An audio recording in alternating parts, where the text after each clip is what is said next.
Tülay'dan Örgüler YouTube kanalıma hoş geldiniz. Bugün bu güzel modelin anlatımını yapacağım. Bakın modelimiz oldukça güzel, farklı bir model. Arka yüzü de şu şekilde. Kullandığım ip bebe yünü, şişlerim 3 numara.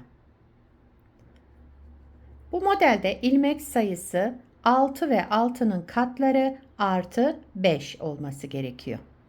Yapacağımız örgüye göre ilmek sayısını bu şekilde ayarlayacağız. Yapım aşamalarına geçmeden önce kanalıma abone değilseniz abone olup videolarımı da beğeniyorsanız beğeni yapmayı, yorum yapmayı, beni desteklemeyi unutmayın. Şimdiden hepinize teşekkürler. Hadi hep birlikte başlayalım.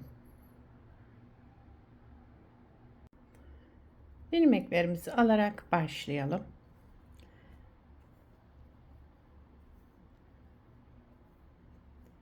Daha önce de dediğim gibi bu model 6 ve 6'nın katlarından oluşuyor ilmek sayısı.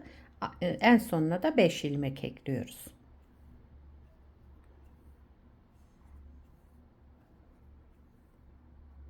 Şöyle. Bakın 6 ilmek bir model için, 6 ilmek de burada bir model için.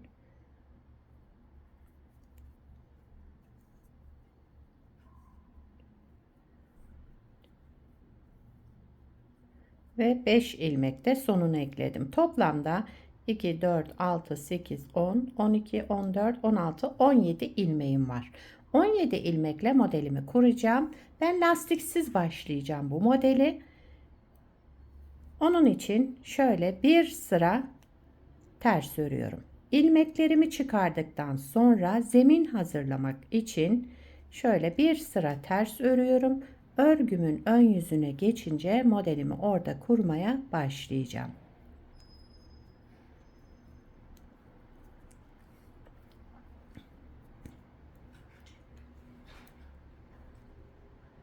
Model 4 sıradan oluşuyor. Hep bu 4 sıranın tekrarını yapacağız.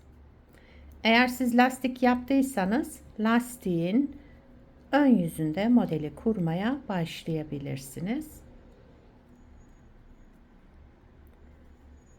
Evet, kenar ilmeğimi de düz ördüm. Şimdi örgümün ön yüzüne geçtim. Bakın, birinci sıra ön yüzündeyiz.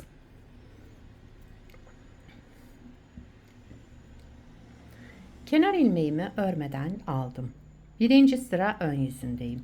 Kenar ilmeğinden sonra bir ters, bir düz, bir ters ilmek ördüm. Daha sonra 3 düz, 2, 3 ilmek düz ördüm. Buraya kadar bir model. Bakın 6 ilmekten oluşan bir model. Yine bir ters, bir düz, bir ters. Ve devamında 3 ilmek düz.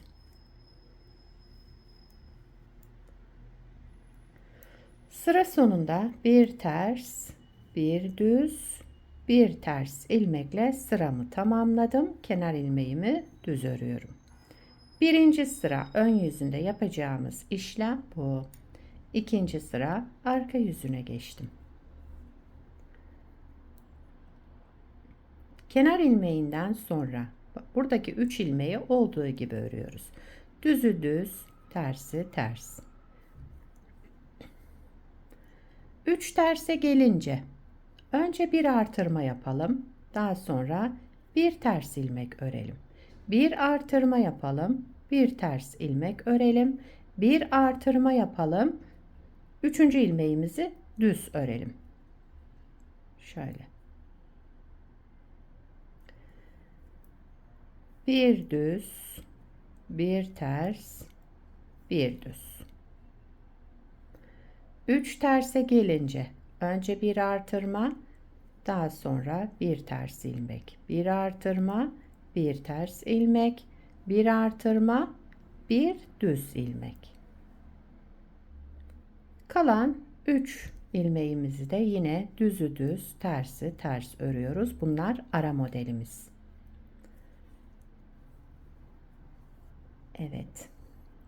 İkinci sırayı tamamladım. Üçüncü sıra ön yüzündeyim. Kenar ilmeğinden sonra buradaki 3 ilmeğimi yine olduğu gibi örüyorum. Düzü düz, tersi ters örüyorum. Ara modelimizi. Buradaki 3 ilmeğe gelince bakın birinci ilmeğimi aldım. Aradaki artırmayı bıraktım. İkinci ilmeğimi aldım. Aradaki artırmayı bıraktım. Üçüncü ilmeği aldım. Artırmayı bıraktım.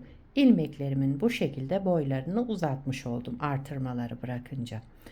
Önden 2 ilmeğimi bakın 2 ilmeğimi aldım. Üçüncü ilmeğimi de bunların içinden geçirdim. Arkadan değil bakın. Çapraz yapmadık. İçinden geçirdik.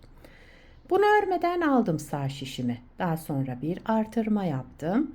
Sıradaki bu 2 ilmeğimin ikisini bir alarak düz ördüm. Burada yine ilmek sayımız aynı. 3 ilmekten 3 ilmek çıkarmış olduk. Ara modelde bir ters, bir düz, bir ters. Sıradaki 3 ilmeğe gelince ilmeklerimizi alalım. Aradaki artırmaları bırakalım. Şöyle 3 ilmeği aldım. Önden 2 ilmeğimi sol şişime, 3. ilmeğimi de içinden bu 2 ilmeğin içinden geçirerek örmeden aldım.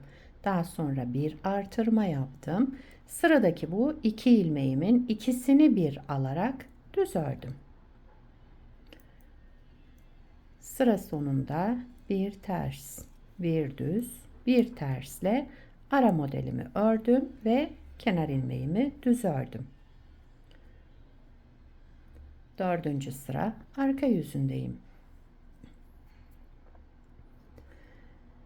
Kenar ilmeğinden sonra burada düzleri düz, tersleri ters örüyorum. Yine bu 3 ilmeğimi bu şekilde ördüm. Diğer 3 ilmeğe gelince bunları da ters örüyorum. Bakın şöyle tek tek alarak ilmeklerimi ters örüyorum. Şöyle yavaş örüyorum. Dikkatli takip etmeniz için.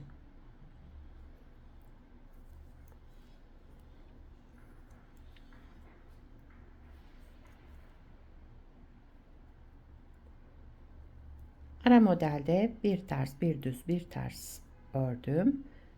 Daha sonra bu 3 ilmeğe gelince bu üçünü de ters örüyorum. Dördüncü sıra arka yüzünde böyle devam ediyoruz.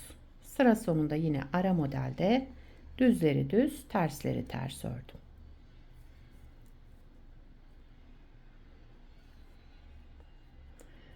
Modeli bir kez kurduk. Bakın model böyle devam edecek. Diğer parçayı yine göstereyim. Burada bir ters bir düz hazır lastik uygulamıştım. Burada lastiksiz başladık. Eğer bir ters bir düz lastik üzerine başlayacaksanız ilmekleri çıkardıktan sonra arka yüzünde ilk kenar ilmeğinden sonra ilk ilmeğinizi düz örün. Bir düz bir ters bir düz devam edin. Sıra sonuna da yine düz ilmek denk gelecektir. Ön yüzünde de modelin böyle devamı oluşur. Bakın şöyle. Ön yüzünde kenar ilmeğinden sonra ters ilmek oluşmuş olacak bakın. Eğer bu lastiği yapmak isterseniz. Model böyle arkadaşlar. Gördüğünüz gibi gayet güzel ve yapımı kolay, gösterişli modellerden. İstediğiniz örgüde kullanabilirsiniz bu modeli.